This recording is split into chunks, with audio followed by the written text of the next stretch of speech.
ગોંડલ નાગરિક સહકારી બેંકની ચૂંટણીનું મતદાન છે તે શરૂ થઈ ચૂક્યું છે ને અત્યારે મતદારો છે તે મોટી સંખ્યામાં અત્યારે મતદાન માટે સભાસદો છે તે પહોંચ્યા છે ને માત્ર ગોંડલથી જ નહીં પરંતુ આજુબાજુના મોટા સેન્ટરો છે ત્યાંથી પણ સભાસદો છે તે મતદાન માટે ગોંડલમાં અત્યારે પહોંચી ગયા છે ને ખૂબ જ અભૂતપૂર્વ માહોલ છે તે અત્યારે જોવા મળી રહ્યો છે જાણે વિધાનસભાની ચૂંટણી હોય તે પ્રકારનો માહોલ છે તે અત્યારે ગોંડલમાં જોવા મળી રહ્યો છે। અશોકભાઈ હાલના જે બેંકના ચેરમેન છે તે આપણી સાથે છે, તેમની સાથે વાત કરશું। શું કહેશો અશોકભાઈ, કઈ પ્રકારનો માહોલ જોઈ રહ્યા છો આપ? તમે નિહાળી રહ્યા છો જે માહોલ અને ઉત્સાહ ઉમંગ એ છેલ્લા 5 વર્ષના વિકાસ અને વિશ્વસનીયતાનો આમાં મતદાન છે અને તમે જોઈ રહ્યા છો કે અમે જે છેલ્લા 5 વર્ષમાં કામ કરી એના કામના નામ ઉપર અમે મતદાન માંગ્યા છે।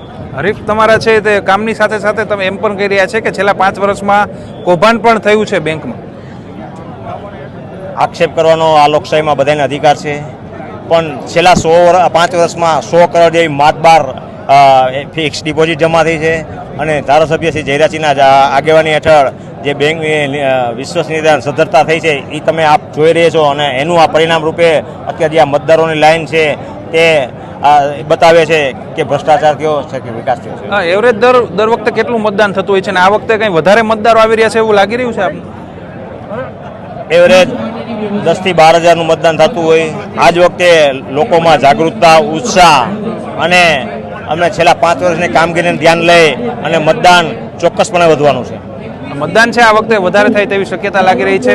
મોટી સંખ્યામાં લોકો છે તે મતદાન માટે અહીંયા પહોંચી રહ્યા છે, જે સભાસદો છે તે મતદાન માટે પહોંચી રહ્યા છે। જયરાજસિંહ જાડેજાએ પણ હમણાં જ મતદાન છે તે કર્યું છે। અત્યારે હાલ તેઓ અત્યારે જે મતદાન કેન્દ્ર સ્થળ છે ત્યાં જ અત્યારે ઉપસ્થિત છે ને ત્યાં જ જિલ્લા ભાજપ પ્રમુખ છે અલ્પેશભાઈ ઢોલરિયા છે, તેઓ પણ અહીંયા આવ્યા છે। અલ્પેશભાઈ સાથે વાત કરવાનો પ્રયત્ન કરશું। અલ્પેશભાઈ, ખૂબ મોટી સંખ્યામાં મતદારો આવી રહ્યા છે, અભૂતપૂર્વ મતદાન થાય તેવું લાગી રહ્યું છે?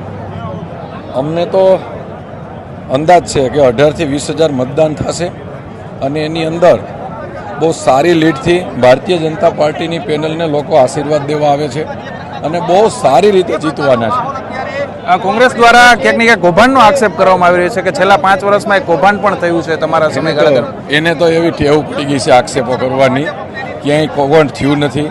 સારામાં સારી બેંક આવી છે, આવે છે અને એને હિસાબે તો આ લોકો આશીર્વાદ દેવા આવે છે, એમાં કાંઈ નથી થવાનું, બહુ સારી રીતે જીતી જાય। મહત્વની વાત એ છે કે ગણેશભાઈ જેલમાંથી ચૂંટણી લડી રહ્યા છે। ગણેશભાઈ સારામાં સારી લીડથી જેલમાં બેઠા બેઠા જીતવાના છે, કારણ કે ગોંડલના દિલમાં ગણેશભાઈ છે, એમાં કાંઈ ફેર પડવા જ નથી।